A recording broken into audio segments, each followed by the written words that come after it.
Светия Синод на Българската православна църква има решение по този въпрос в края на 2022 година, когато ние приехме решението на Архиерейския събор на Сръбската православна църква, с което те предоставят самостоятелен статут, т.е. автокефален статут на православната църква в Северна Македония. И българският патриарх, още дядо Неофит, още след това решение, архиепископът на православната църква в Северна Македония е включен в диптиха, на който българският патриарх поменава при всяка една света литургия, като глава на една от поместните църкви. Така че ние имаме такова решение и мисля, че Македонската църква, църквата в Северна Македония даде един изключителен такъв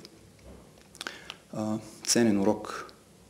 Защото кризата, която продължаваше при тях повече от 50 години, след като те се самопровъзгласиха за самостоятелна църква, 1967 година, и от тогава изпаднаха в изолация от всички поместни православни църкви. Тогава, 2022 година, те се обърнаха с писмо към Архиерейския събор на Сръбската православна църква и заявиха, че приемат тяхното решение от 1959 година, с което Сръбската църква им дава статут на широка автономия.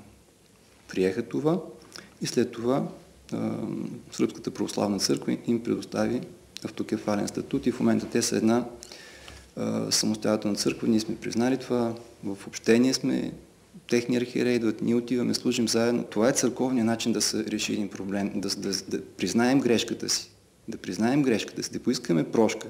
И ето какъв мир, каква радост настъпва след това.